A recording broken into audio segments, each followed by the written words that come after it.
everybody. Welcome to another Talk Money with Tom show here on another Friday. Very happy to have everybody here. Want to be able to, discuss questions that you send in, and we'll be able to help you with your, retirement plans, your retirement success. We think can be enhanced by the more that you know. So you can send in your questions to ask Tom at talkmoneywithtom.com. You can send those in any time, actually, and we'll be able to, talk to you about those. You can also put it into the chat. We can answer those live if you like. And then we cover questions that are discussed by our clients during our strategy sessions, too. So we've got some great questions that came in this week. I think you'll enjoy parts of the show. And then just feel free to send in any others. We do believe that education is a really big piece of what we are able to accomplish. And one of the things that we try to do here with the Talk Money with Tom show is create content that you could use to try to improve your retirement. We focus on, asset management, retirement planning, tax planning, those types of things. And you can subscribe to our channel by hitting the subscribe button. Hit the little bell next to it. You'll get notified when we put new stuff on. We now have 920 videos on our channel, so feel free to browse through those and see if there's some things that can help you. And then the last thing is, of course, if you want to meet with Eason and I, you go to our website. The link is here on the channel. And hit the book appointment button.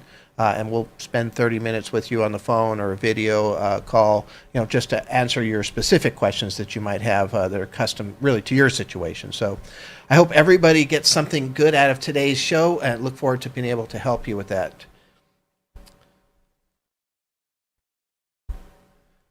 All right, I do like to start off the show with a summary of what I saw happening in the stock market this week. This is the chart for the S&P 500 year to date. And really interesting when you look at what's happening so far. Of course, this first half of the year has just finished. This is the worst half of a year start since 1970. So it's kind of a, something that is kind of hard to deal with as far as that goes. We do have to put it in some perspective and realize that, we had 3 years in a row with more than 20% returns on the S&P 500.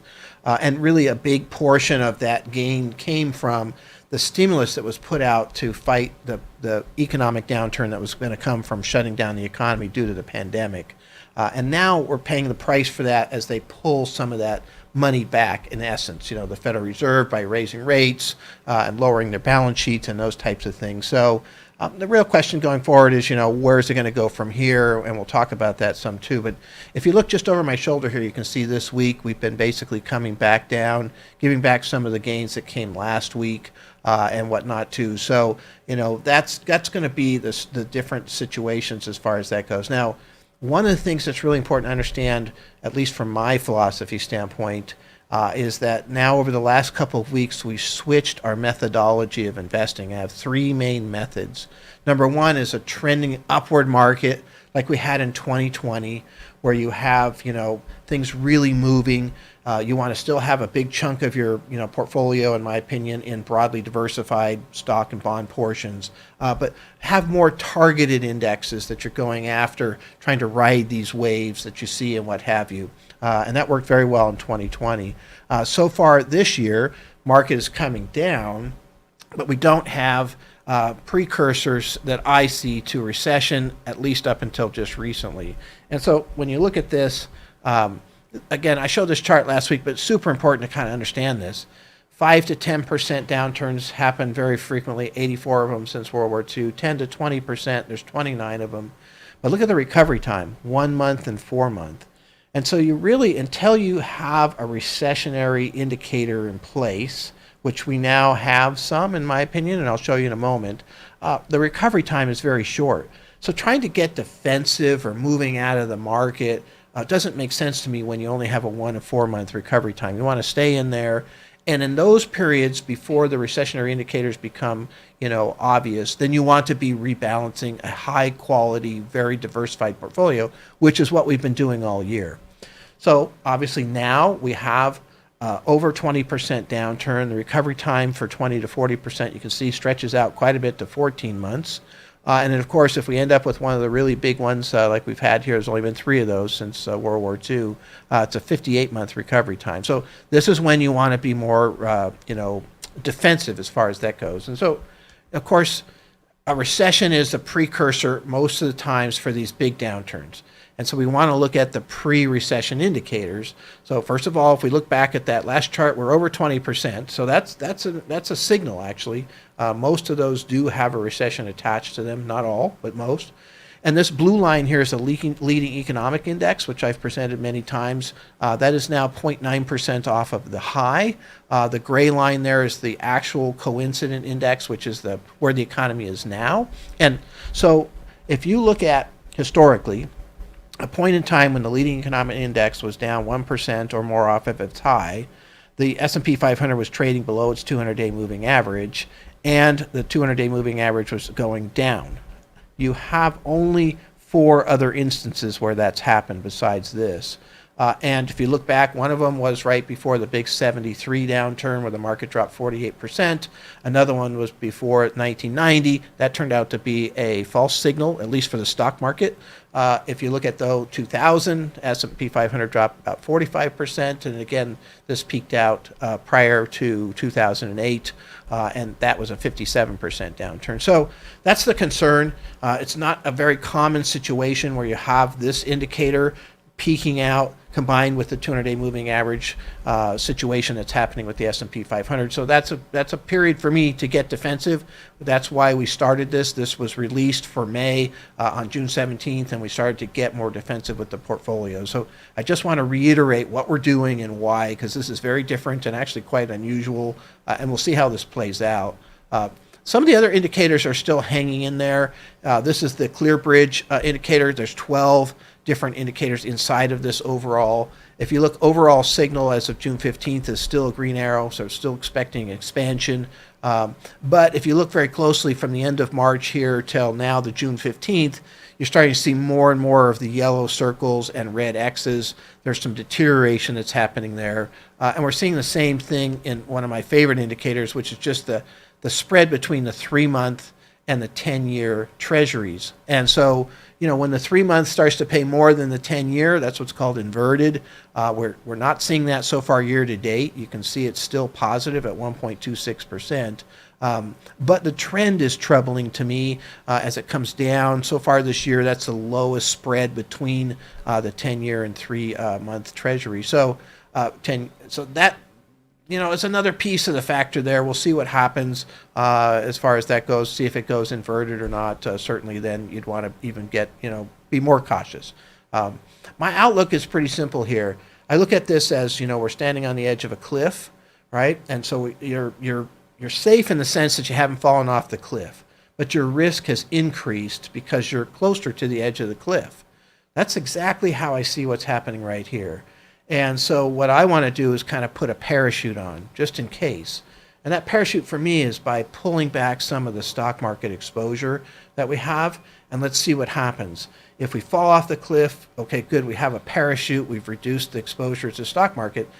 But if we don't fall off the cliff when we back away, then we're safer, then we can go back into our full allocation of stock. So, but we're right there at the edge right now, in my opinion. And so it's worth looking at and being careful with. And you can kind of see what I'm going to talk about here in terms of the edge by looking at support and resistance. So this is the S&P 500 as represented by a exchange-traded fund through SPDR. The ticker symbol is SPY. This is one of the more heavily traded ETFs that's out there, so I like to look at the volume that's happening here to see support and resistance levels. The green portion on this chart here is the volume profile. Every one of those horizontal bars shows how many shares traded at that price, in this case, over the last 2 years.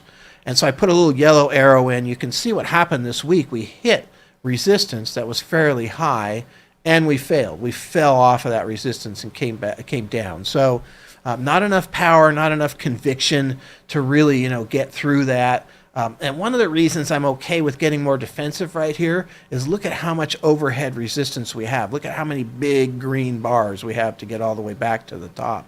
And so it's going to be very hard for the market to really go skyrocketing up and run away from us on the upside. Whereas the downside, there's a lot more risk, at least especially when you look at support resistance. We are bouncing off of this last level of support right now. We're having a little bit of a run up today so far, so hopefully, we hold up.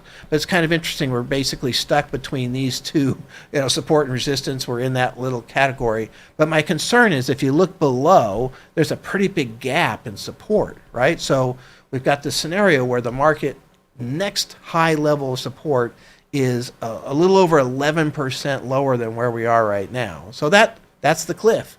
We're standing on the edge of that cliff. We could retest the lows and then really start to come down. And unfortunately, once you get into some of these cascading downturns, there's these periods like we had a few weeks ago where the selling gets pretty dramatic as it comes back down. So again, might not happen, might back away from the cliff, might be safe, but I'm putting a parachute on here. That just makes sense. I'm seeing indicators of a possible recession with the leading economic indicator. I'm seeing some support and resistance pieces there that make me nervous as far as that goes. So what we've done here, and this is our current 60% model portfolio that we are using in our tax-deferred, like IRA type of accounts. So the blue is the stock and the the stock exposure, the 60%, and the green is the 40%, the bond and money market.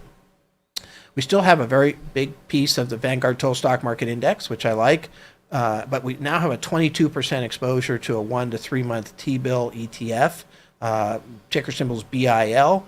And so again, this is a very conservative, won't move a lot, pays a little bit. The whole objective of this is just to be able to hang in there if the market does come down. And then the next piece we have there is new also. This is our ProShares short S&P 500, ticker symbol's SH. This goes up when the S&P 500 goes down. And so those two pieces are there as the parachute. That's the parachute, right? We just want to see what's going to happen. And we still have our Apple and Microsoft components in this particular area. Now, one of the objectives here as we go forward is still to use the rebalancing methodology. But now we have sort of this powerful piece because we have one portion of the portfolio that is kind of fixed with the T-bill, and another portion will actually go up when the market goes down. And so if the market does go down, again, that's still an if, the T-bill portion will become a bigger portion of the portfolio because the other portions are shrinking, and the short portion will become a bigger portion. So when you rebalance, you're putting those back to 22 and 8% and buying Vanguard Total Stock Market, Apple, and Microsoft.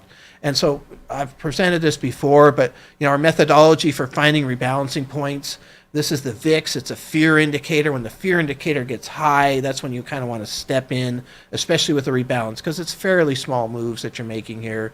And so you can see these are 4 points where we did rebalances in the past. The VIX was over 30 in those cases, and that's one of the things I watch for.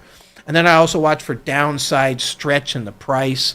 I use this RSI indicator. You can see that there's 4 points there, again, where we did our rebalances where it was at around 30. So, 30 or less for RSCI, 30 or higher for VIX. I'm looking to rebalance. We're not there right now as far as that goes, but it's something I'll be watching for. And again, the power of having that fixed component plus a short component if the market goes down will be that we have this piece that is much more powerful to use to rebalance into those other components that we're holding on to. So this is how you can take advantage of the downturn. And so these are the rebalancing points that match up with those 4 boxes that I just showed you. And at least 3 of them there are really good. Again, the market's come down even farther, but still, it's one of those things you want to just kind of keep rebalancing. You're repurchasing your Apple, your Microsoft, your Vanguard Total Stock Market Index, and you're lowering your average cost. And what that will do is when the market does turn around, your recovery time will be shorter, right? Which is, to me, that's the biggest thing. You can lose 40%, but how fast do you get it back? That's because if you get it back really fast, then what did you lose? Unless you were liquidating on the way down, which some people do to live off of. But if you're able to hang in there, then, it's more how long does it take to come back? Because then you've just lost the opportunity to make money during that time. So recovery time is very important right now as far as that goes. And so that's my, conversation. Again, I think that you've got a scenario where very important to kind of understand three different methods: up market, kind of down market without recession indicators, and down market with recession indicators. There's three different methodologies on how you should manage money, in my opinion. And so over the last 2 weeks here, we've been using that run up that we had last week to kind of sell off little pieces, move into these treasury bills, move into these short positions, and just, see what's going to happen. I'm not positive that things will go down. I think things are more likely to go down, so that's why I'm doing this. But I'm ready to go the other way if things do improve. I mean, one thing that can happen to make things improve is just that inflation kind of drops faster than people expect. And the Federal Reserve is able to really kind of moderate what they're doing. And so, we'll see what happens as far as that goes. So anyway, thank you for listening this week. Really look forward to talking to you next week about kind of what we see then. All right, Eason. What questions? I know we had some questions sent in that we can kind of start with and such too. So what question do we have? Yeah, so Greg sent in this kind of question that we broke into three different parts. So the first part is regarding the U.S. debt. It appears that consumers have a relatively low debt level at the moment, while government debt is high. Will this not cause a problem if they keep raising interest rates? Will it not increase the cost of borrowing and eventually stifle investment, especially with such a tight labor market and baby boomers aging out of the workforce? What would the effect of higher cost of government borrowing at the same time of lower tax receipts if they did manage to cool demand? Yeah. So it's an interesting question. Basically, what we're saying is what happens when you raise rates? And so one thing that does happen is that the government debt gets more expensive. When they're pushing out 2-year treasuries at a really low rate, now the 2-year treasury is more expensive, right? I mean, it's pretty simple. And so interest cost goes up for the government. Of course, corporations, right? Kind of three categories: government, companies, and people, right? Consumers. And so when you look at the kind of the companies, their cost of borrowing goes up, and they'll do less investment in that environment just because it's more expensive for them to borrow if that's how they're funding their business, which a lot of companies are. And of course, consumers' cost of borrowing, credit cards, mortgages are two big ones, auto loans, less likely to buy homes at 6% than 3%. Still going to buy them in a lot of cases, but less, right? Less likely to buy autos at a higher rate for the, auto loan if you happen to need an auto loan. So that's what slows down investment in total. Now, the government also essentially invests. Their spending is part of the stimulus, right? So in case, some of it's very direct, like the infrastructure bill, right? They're going to spend money on infrastructure, they're going to hire people, money's going to flow into the economy. Or the stimulus bills that they did, that's sort of an investment into the economy to kind of push things back up. You're going to have a lot more difficulty doing that when you're paying out a lot more of your totality, your total budget for interest, right? So the more the interest rates comes up, the harder that's going to be. I think the other problem right now for the government specifically is that we're in this high inflationary environment, and part of that is, like you said, from the labor tight pool and whatnot. But we've got this high inflation environment. We're not going to see a lot of stimulus coming out, right? It just doesn't make sense. They're going to shoot themselves in the foot to do that and such. And matter of fact, that's one of the things that's really interesting. So here in California, they're doing this. They're going to send people money as a rebate on the gas tax, which sounds good, except for the fact that that's actually one of the problems. They keep sending out money, and it creates an inflationary environment. We're all going to be happy to get it, but it's actually an inflationary stimulus in a highly inflationary environment. So it's political. Probably get some votes. People will be happy to see the check, but maybe they won't be so happy if that means that their food prices continue up or whatever. So it's very there's a lot of interrelationships here that are quite fascinating to look at. But that's how I would look at this question. Rates going up slows things down. That's exactly what they're trying to do. Do they slow things down so much that we end up in recession? Do we end up with a 40% downturn instead of a 20% downturn? Those are the questions that I'm asking all the time. But right thought process in the question that this is going to cost the government something also, which is kind of fascinating because basically you have the government raising interest rates on themselves as well. So you wonder if there's some thought process there or not. But inflation got so high, it's what they need to do now. So good. So there's a second portion of this question, yeah? Yeah, but you also have to think that as long as there's faith in the U.S. government to pay their debt obligations, they're allowed to, they can raise their interest rates. Yeah. As long as people are willing to still buy those treasuries and there's no lack of demand, that's where the U.S. government has that kind of edge, is they're considered a safe haven currency. And so people in times of recession tend to flood into U.S. treasuries. And so that's a safe space for them.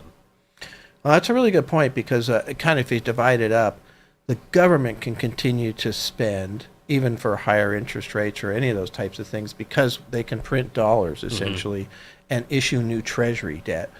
And, there's a pretty willing and open market for that.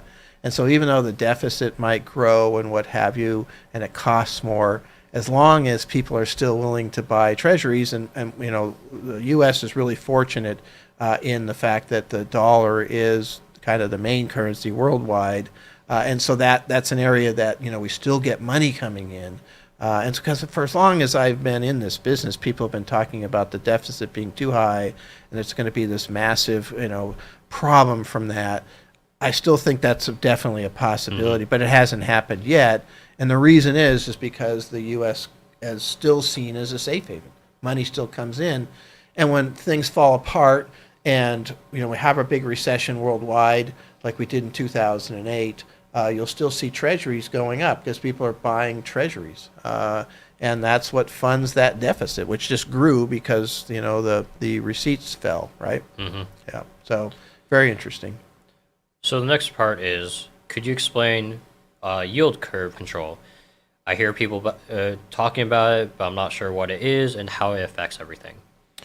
Yeah, yield curve control is essentially a theory as far as I'm concerned so far. I haven't seen it be or heard about it being used yet. But the idea is that the Federal Reserve, typically when they're trying to stimulate the economy, will reduce the lower end of the yield curve, so the very short-term end of the yield curve. They're trying to lower the target Fed funds rate. But what happens when that gets to zero? And so now, it gets to zero, so then we do quantitative easing. We start to buy bonds to try to increase liquidity. Kind of a controversial concept, but both done in 2008 downturn and this 2020 downturn. So one of the thoughts is that maybe they should be trying to control the longer term aspect of the yield curve also, like the 10-year. And so they could be purchasing 10-year treasuries instead of short-term treasuries as a stimulus. So you get to zero on the short end, then you start working on the 10-year. And I've heard that there are, a fair number of different previous Federal Reserve governors who are looking at that favorably. Right now, that's exactly not going to happen because we're actually trying to raise the 10-year yield in order to slow things down. And that's been pretty effective. In the August of 2020, the 10-year was at around 0.6%, and now it's around 3%. So that we're making that happen. But there's not an interest in lowering the 10-year yield at this point in time, just because that's exactly the opposite of what they're trying to do. But yield curve control is about stimulating an economy, especially after you've already done the first part, which is lowering the short end to zero. You can go negative, because that's another thought, right? That's what they do in Europe. But maybe instead of going negative, you work on the longer term end of the spectrum. Yeah? Yeah, and some people have theorized that this is just a cheaper way of doing quantitative easing. Yeah. So controlling the long end of the yield curve instead of, actually just adding so much more money to the money supply. Yeah. we could end up in this situation. The Federal Reserve raises rates so much trying to fight inflation, they kick us into a pretty heavy recession, and then they have to go the other way and start lowering rates. And there are some people out there that are advocating that this is what's going to happen. It's hard to tell this far in advance, but and then we get into a situation where the rates get back down to zero again, and et cetera. So I would imagine during our lifetimes here we can see some different things happening along those lines.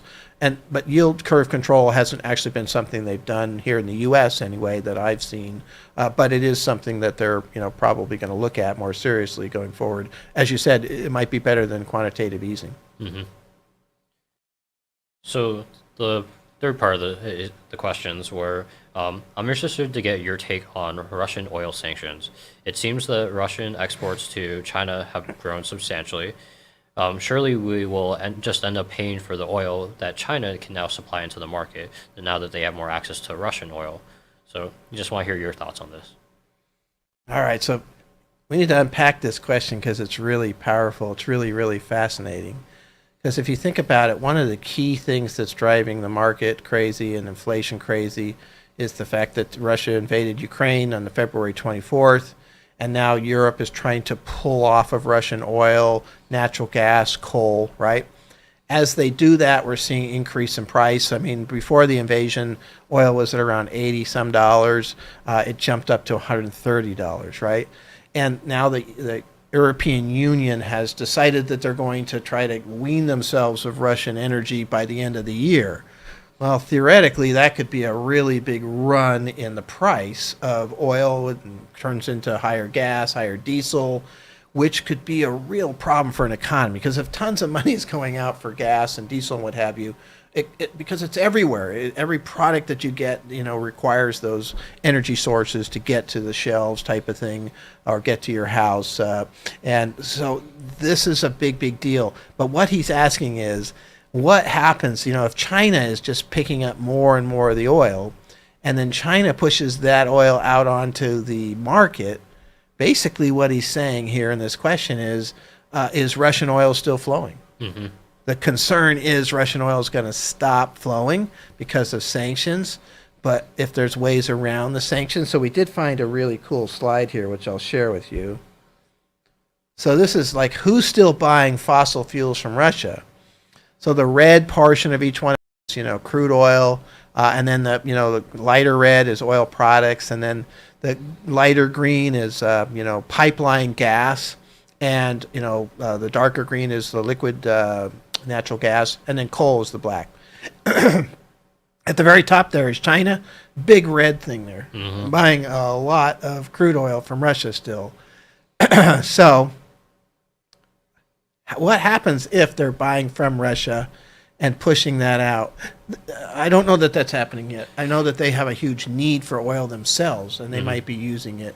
But that still means that China is no longer going on the rest of the world's platform to try to find oil because they're getting so much from Russia. And it still means that Russian oil is flowing. Yeah. And then that frees up, theoretically, some of these other resources that China used to. I mean, even if they're not pushing this oil out onto the market, it still makes a difference because now China maybe isn't having to go out to these other sources to get oil, and that allows Europe to go to those other sources to get that oil. And so you can see where Europe's in trouble here. Germany has actually a huge green, light green for the pipeline gas. Massive exposure to Russian pipeline gas, and Italy and the Netherlands and Turkey and Poland and France, right? I mean, these are all countries that are going to have a really hard time cutting back on the oil, and so that's why the market is so jittery around this. But what if Russian oil and gas and still flows in essence, right? Yeah, and there's ways since Russia has had so many sanctions on it, there's always been ways. Once they invaded Afghanistan, there were sanctions on them, and the way they kind of skirt it is essentially, producers, they sell to countries that are friendly to them, and then those countries would then sell out to the rest of the world. So there's been talks about the Latvian or the Lithuanian blend, which is basically 50.001% of Latvian, and then the rest is Russian oil. And the way they skirt it is they can say the majority of this barrel of oil comes from Latvia, Right. or Lithuania, and so it's not considered Russian oil anymore. Right. And so Right. they also do that with coal through Mongolia and stuff like that. And so there's a lot of things where they kind of can skirt these sanctions. Yeah, and that'll be fascinating. I mean, in one sense, the object is to try to put Russia in a box and choke off their economic ability to fund this conflict, right? I mean, that's the whole idea. And so, and that's important. But in terms of looking at the stock market, the amount of oil coming in versus the amount of oil being demanded, right? Supply and demand, and the ultimate price of oil is a huge deal to the stock market. When the price of oil really, really gets going and starts eating up more and more dollars, that can create havoc for the stock market to the downside.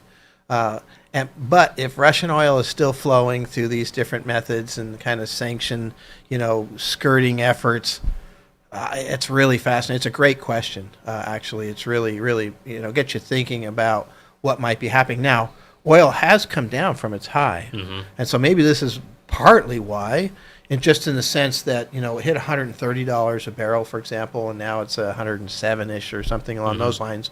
Not down tremendously, but actually been down a fair amount this month. And so, how much impact does that have?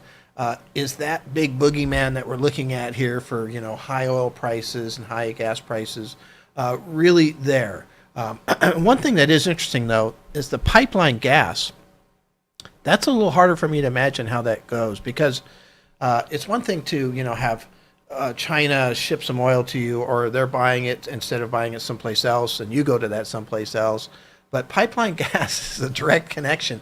And we're trying to do this in the next 6 months, get off of that, right, for Germany, for example. And you can't build new pipeline in 6 months, to China or anywhere else for that matter. And so how do you replace that? That's going to be maybe more difficult for Germany to deal with.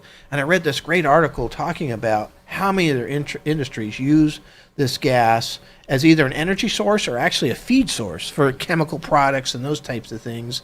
And if they shut down some of these kind of furnaces and what have you, they actually kind of break when they shut them down. And it takes a really long time to get them going. And the only way to keep them going is to keep feeding them natural gas. And they're actually talking to the people in the country about, hey, we're going to have to sacrifice for the business. They're going to have to start possibly rationing. Certain companies will get more than others. And Germany is a big manufacturing center, huge actually. And so will companies start to, make decisions to go somewhere else? If they're in the scenario where they're trying to get off of Russian pipeline gas and it's creating all these problems, and you want to bring in a plant, maybe you go to a different country. And we've seen even that with China, where, companies are starting to look at outside of China for their manufacturing because they're worried about the COVID lockdown policies, for example. So, very interesting, and there are lots of ramifications that are going to go on here.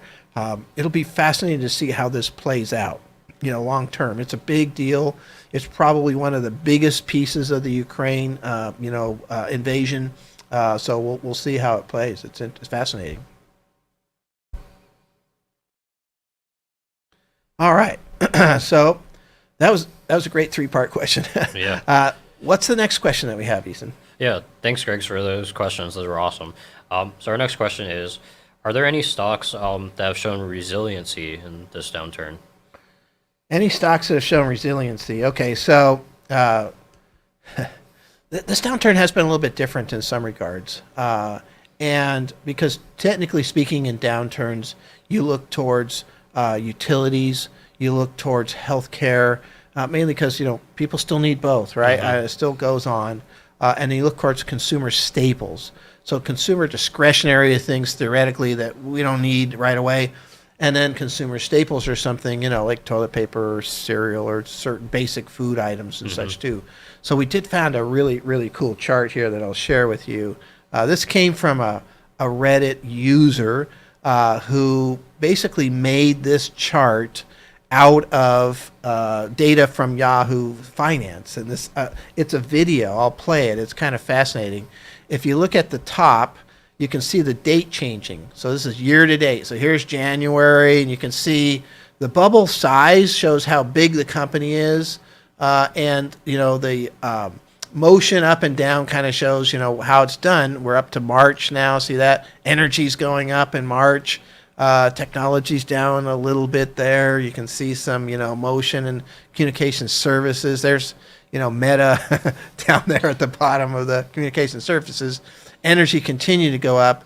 Here, this is after the invasion. Look at how far up energy. It's all collecting at the very top. And then look at this collapse in June. Boom, it's really coming down.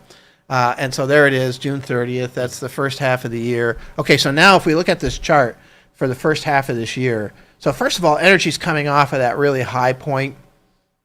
It is not always an area that you would look at during a recession because theoretically the use of energy goes down if the economy slows down. And that's what they're associating this downturn for this month with, higher probability of recession. And that would slow down, the use of energy worldwide. So I don't know. That's not one I'd be looking at. You can bottom fish here. There's different things. But they're asking, the question is resiliency.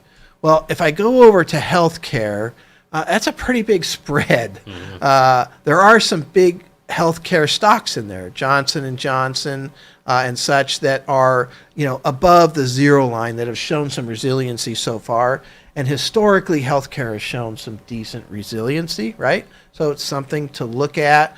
Maybe if you look at that spread, though, it might not work in an index basis because you've got that whole spread. Maybe it makes sense to look at that from a individual stock basis and see what's held up, right? Next one over is consumer staples, and that's the purple one right in between Ethan and I.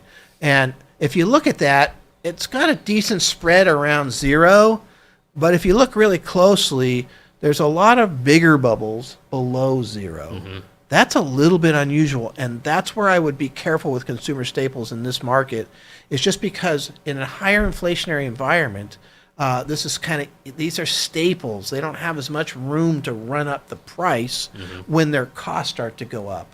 And so we're seeing some issues here with the possible compression of earnings. And that's not a normal scenario because the last few recessions we didn't have any inflation like this, that's for sure. And so that's kind of, now if you look at utilities, that looks pretty good. And I would think a utility index might be good. So maybe individual stocks in the right area inside of healthcare, utilities as an index. Those would be the two that jump out at me that say, okay, these are areas that work. The rest is all possible bottom fishing. Maybe you bottom fish energy. Maybe you bottom fish technology. We have a big holding in Apple, Microsoft. We can see where those are. So not so great this year, but I still like to buy those at that point, for example. So anyway, that's a great chart. Whoever made this chart, it's really, really fascinating. Yeah, and maybe it's a chance, like with all these, quality stocks that you think they're good and will be around for 5, 10 years, or are going to be those quality stocks that we have that name recognition. Maybe this is a time that you want to be bottom fishing for those. Yeah, I mean, you see them there. There's Apple, Microsoft. There's Google, the big blue circles. Amazon. Tesla's kind of an interesting one. Definitely Home Depot right above that. So those are the biggies that you see that are below that 20% line. Meta's got this weird transition they're doing. I don't know. There's some possibilities there. Actually, one of the bigger bubbles there at the bottom of that green section with technology is NVIDIA, and that's down 50%. I love NVIDIA just as a company. So maybe not the most resilient things, other than the fact that they could be down a lot already, and maybe if there's a continued recession, they don't come down as much. NVIDIA is still fairly high priced. The multiples have compressed, but maybe that goes down more. But maybe that's not true with an Amazon or a Google or something. We'll see how that plays out. But the true defensive, resilient pieces are going to be those selected healthcare and utility indexes, and the rest you're just looking to kind of pick and choose and hope that they're down as much as they're going to be down or close to it as far as that goes. And on our process to dollar cost average into some of those things, is kind of the. But this is a great concept, a good way to look at it as far as that goes, and I think that answers the question well as far for this too. Yeah. So our next question is, should I consider taking a 15-year or a 30-year mortgage? With interest rates being so high, I can save, I think about 1% maybe on that 15 versus that 30-year. Is that kind of worth that savings? Yeah, it can be, and so the rate of the cost of your loan obviously is going to be less. You pay it off quicker. The caveat, I guess, that I would worry about here, and it depends. Talking a small loan, probably doesn't matter. You're talking a big loan, then what happens is you have signed up for especially a 15-year fixed, you've signed up for a guaranteed payment, right? That's a lot higher than the guaranteed payment on a 30-year. So you can split the difference by taking a 30-year mortgage out, and even though the interest rate's higher, and pay it off in 15 years, you'll still pay more interest. But if everything falls apart and we end up at a big downturn or recession, or you lose your job or whatever it is that's going to affect you financially, you could go back down to paying that normal payment for the 30-year mortgage. You have flexibility. So it depends. How much outside assets do you have where you could dip into if something fell apart otherwise to make that 15-year payment? How big is that 15-year payment? Right? Those are two big ones. If you've got a lot of assets on the side and the payment isn't that big to you, 15 years is better. Yep. Right? It just is, because it's just less cost. If the loan is big and the actual payment is pretty high compared to what you have, and if you were to take away your income sources via that, stock market downturn or bond market downturn or losing your job or, whatever it is, then you really want to look at that, because you don't want to get to a spot where you can't make your house payment. Because that's a good way to lose your house, trying to save 1%. So I would prioritize that. So it depends on the situation that you're in as far as that goes. And you do then have to have the discipline to, if you can afford it and we don't have a big downturn, to make that 30-year payment and basically try to pay it off in 15 years. Not everybody has that discipline for that long. And that's another case where you can make an argument for a 15-year loan, because the discipline's instilled already. You have to pay it. So it's a good question. I think it's kind of interesting. Yeah, and the thing is, you can always refinance this mortgage. You're never completely stuck to a mortgage. Yep. So if interest rates go back down, you go 30-year goes down to 5%, maybe 4%. That's a good time to refinance if you're in a 6% loan. Yeah. And so you're never fully committed. If the market rate changes, you can kind of move and wiggle around. Yeah. I mean, you might get stuck. I mean, just because if you've lost your job, it's going to be hard to get that refinance at that point in time. So you do want to consider that. But if the differential is 1%, I would choose flexibility personally. And I always advise that with the clients. You do not want to get to a spot where you could lose your house because of some giant downturn in the stock market. You want to be able to go back down to a lower payment as far as that goes, which a 30-year mortgage would have pretty substantially lower payment. You're fixed in at this much faster, much higher payment with that 15 years. So it really just comes down to flexibility versus the interest rate.